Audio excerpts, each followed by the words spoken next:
নমস্কার সবাইকে, welcome to my blog. আর আজকে হচ্ছে 17 তারিখ, রবিবারের সকাল। যদিও রবিবারের সকাল, তারপরেও কিন্তু আজকে যেহেতু আমার ডিউটি আছে, মানে স্কুলে পিএসসির এক্সাম আছে, তো তার জন্য ডিউটি আছে। আর শুধু ডিউটি না, 2 হাফে ডিউটি। যেহেতু এটা আমাদের খুব সকালে ডিউটি ছিল, 9:30 থেকে এক্সাম, আমাদের মোটামুটি 8:30টার দিকেই চলে যেতে হয়েছে। তো সকাল সকাল এই যে লুচি করেছিলাম, লুচি আর আলুর তরকারি খেয়ে এখন আমি বেরিয়ে পড়ছি। আর যাওয়ার সময় বাজারের ব্যাগটাও সাথে করে নিয়ে নিলাম, কারণ 11টায় পরীক্ষা শেষ, আমি আবার মাঝখানে আসবো, আসার সময় কিছুটা বাজার করে আনবো। আর রবিবার মানে ছেলের একটা আলাদাই এক্সপেকটেশন থাকে, বাড়িতে নিশ্চয়ই মাংস হবে, তো কিছু তো ওর জন্য আনতেই হবে, না হলে ও ঘুম থেকে উঠে ওরও মনটা খারাপ হয়ে যাবে। আজকে সারাদিন রবিবার, তা সত্ত্বেও মা বাড়ি নেই আর বাড়িতে ভালো কিছু রান্নাও হয়নি, তাই জন্য ফার্স্ট হাফ পরীক্ষা শেষ হলে চলে গেছিলাম বাজারে। কোনটা কত? এগুলো কত? সবটা 40 টাকা। এতটা তো নেবো না, আর একটু কাঁচার দিক দিয়ে নিলে এটা কত? 20 টাকা দাও। আর বাজারে ঢুকে আমি প্রথমে কিন্তু ছেলের ফলই কিনি, তো ওর যে সমস্ত ফল খায়, কলা, আর এই যে এই দোকান থেকে নিয়ে নিয়েছিলাম মুসুম্বি লেবু, কমলাও নিয়েছিলাম, সেটার ভিডিওতে দেখানো হয়নি। আর বাজারটা মেইন রোড দিয়ে যাওয়া গেলেও আমাদের স্কুল যেই রাস্তা দিয়ে, সেই রাস্তা দিয়ে সোজা গলির মধ্যে দিয়ে গেলে, যে গলিটা দিয়ে আসলেই কিন্তু বাজারটায় চলে আসা যায়। তো আমি আজকে পিছনের রাস্তাটা দিয়েই এসেছি। রসুন কত করে গো? ও মাসি, রসুন কত? রসুন কত? রসুনের 40 টাকা। ওটা 40 টাকা, 100 দাও। আর এই তো ফল নেওয়ার পরে চলে এসেছিলাম রসুন নিতে। তো একটুখানি রসুন নিয়ে নেওয়ার পরে এদিকে ঘুরেই দেখছি বাজারের মধ্যে বজরংবলীর পুজো হয়েছে। আর আমাদের ওইদিকে এই সমস্ত পুজো এত কিছু দেখিনি, কিন্তু বহরমপুরে এসে দেখি যে ভৈরব পুজো, বজরংবলীর পুজো, সমস্ত পুজোই কম বেশি হয়। অনেক কটা বাজারের মধ্যে বজরংবলীর পুজো হয়েছিল, এই একটা তো দেখালাম, ওইদিকে আরও হয়েছিল। তো চলো তারপরের দিকে যাচ্ছি হচ্ছে মাংসর দোকানে।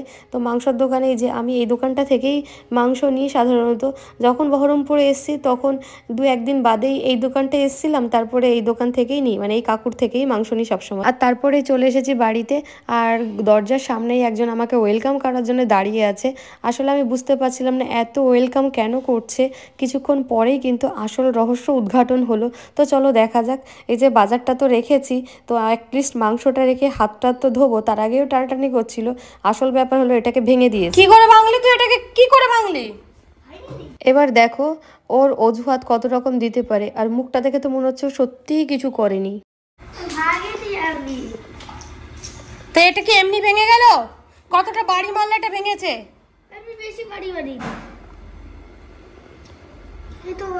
এটা তো এখানে পাবি, এটা পাপা কিনে দিয়েছিল। কি কাজে লাগাবো এটা, এই জিনিসটা এখন? আর এই তো এখন যাচ্ছি ওকে দিদিমণির বাড়িতে পড়তে দিতে, আর ও যথারীতি এবার মায়ের জুতো পরে রেডি। লোকে হাসবে, মহিলাদের শুজ পরে এসেছে। আসলে সকাল থেকে আমাকে খুব একটা দেখতে পাইনি, ওর এখন ভালোও লাগছে না যে সানডের দিনে এখন পড়তে যাব, কিন্তু যা হোক পড়তে তো হবেই। আর সারাদিনে এখন একটু পরেই সন্ধেবেলাটা আমি খুব একটা বেশি জোর করি না রবিবার দিন। শেষমেশ যাচ্ছিল পড়তে, আর রাস্তায় বেরিয়েই দেখো, হাঁটতে তো জানি না, একদম শুধু দৌড়োদৌড়ি সারাক্ষণ। এখন কি আনকে দিয়ে আসলাম, এখন আমি স্নান করে রেডি হব, হয়ে আবার যাব সেকেন্ড হাফ পরীক্ষার জন্য। যাই এখন স্নান করে এই যে খেতে বসে গেছি। আর আজকে মেনুতে শুধু উচ্ছে আলু ভাজা আর মাংস, যেহেতু তাড়াতাড়ি করে রান্না তাই জন্য মাই করেছে, চিকেন ছিল। আর খাওয়া দাওয়া করে এই যে পরে নিয়েছি আজকে একটা শাড়ি, কারণ সেকেন্ড হাফে পরীক্ষা 1:30টায় যেতে হবে, 2:30 থেকে পরীক্ষা যেহেতু, তো ভাবলাম সেকেন্ড হাফ যেহেতু একটু সময় আছে তো শাড়ি পরাই যায়। কারণ ব্যস্ততার সময় হলে সকালে যেমন চুড়িদার পরে চলে গেছিলাম, তো এই বেলাও চুড়িদার পরেই কাটিয়ে দিতাম, কিন্তু যেহেতু হাতে একটু সময় ছিল তো তাড়াহুড়ো করে না করে একটু ধীরে সুস্থে বেশ শাড়ি পরে তার সাথে মানানসই টুকটাক সেজেও নিয়েছি। আর যাই সাজি না কেন, সবশেষে বেরোনোর সময় মাথার মধ্যে যে স্টোলটা নিতেই হচ্ছে, কারণ শরীরটা এতটাই খারাপ, ঠান্ডা লেগে আছে, কিছুতেই ছাড়ছে না। এই স্টোলটা নিয়ে নিয়েছিলাম। আর এই যে বেরোনোর সময় মনে হলো রোদ্দুর আছে বেশ খানিকটা, তো সানগ্লাসটাও পরে নিয়েছি।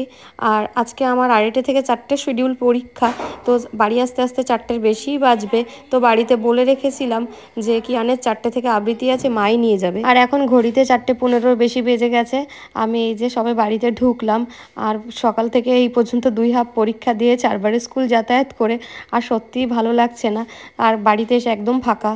এখন দেখো কেউ বাড়ি নেই, কিয়ান টান কেউ বাড়ি নেই, মাও বাড়ি নেই। ঠিক আছে, পরে কথা বলছি। আর 5:30 বাজতে বাজতে কিয়ান চলে এসছে। তাড়াতাড়ি তাড়াতাড়ি গাছের পেছনে লুকায় বাবা। ও সারাদিন পরে মাকে পেয়ে ভীষণ খুশি। আর এটা হচ্ছে সোমবার দিনের বিকেল। আসলে আমাদের বাচ্চারা যারা একসাথে টিউশন পড়ে তাদের মায়েদের একটা ছোট গেট টুগেদার মতো ছিল। কাজ করছে এর মা। দে দে, অতগুলো দিবি, দে। Thank you. খাও দিয়েছে। আর এইটা ছিল হচ্ছে রিদুয়ান বলে ওর এক বন্ধু আছে তার বাড়িতে। তো তার মাই অ্যাকচুয়ালি আজকের প্রোগ্রামের হোস্ট। যেহেতু যে হোস্ট হয় তার প্রচণ্ড কাজের চাপ থাকে, তো তাকে হেল্প করার জন্য পলকের মা আর হচ্ছে রাফিদের মা দুজনে যে স্যান্ডউইচটা বানিয়ে একটু হেল্প করছিল।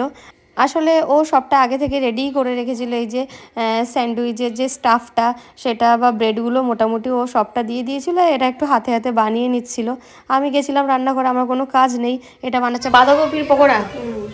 আসলে আজকের যে গেস্ট রিদুয়ানের মা, ও খুব ভালো রান্না করতে পারে, রান্না করতে ভীষণ ভালোবাসে। ওর নিজের একটা ইউটিউব চ্যানেলও আছে। ওর চ্যানেলের নাম হচ্ছে ফুড উইথ টিঙ্কি। তো টিঙ্কি ওর নাম, সেটা তোমরা চাইলে দেখে নিতে পারো। আর এখানে বাচ্চারা ভীষণ খুশি, এত বন্ধু, এত খেলনা পেয়ে। তার মধ্যেও অভিযোগ কিন্তু কখনোই কমতি নেই। না না, ওই ও নিয়েছে যখন, তুমি অন্য কিছু নিয়ে গিটার নিয়েছো, গিটার নিয়ে খেলো। আর এই তো বাচ্চারা রেডি খাওয়ার জন্যে, সবাইকে বসিয়ে দেওয়া হয়েছে পকোড়া আর স্যান্ডউইচ দিয়ে। এর পরবর্তীতে আরও বেশ কিছু জিনিস ছিল মেনুতে, যদিও সবটা খাওয়ার জন্য আমরা শেষ পর্যন্ত ছিলাম না। আমার একটু ব্যস্ততা ছিল, তো চলে এসেছিলাম। কারণ টি পার্টি বলেও আমাদেরকে ইনভাইট করে পুরো ডিনারের ব্যবস্থা করে রেখেছিল। কারণ ডিনারের জন্য চিকেন, পোলাও সবটাই রেডি করেছিল। আমরা শুধু স্ন্যাক্সই খেয়েছিলাম। তারপরে হচ্ছিল একটুখানি মায়েদের ফটোশ্যুট বাচ্চাদের সাথে। আর এই হচ্ছে টিঙ্কি হোস্ট, লাল শাড়ি পরা, তো ওর সাথে একটু ফটোশ্যুট হলো।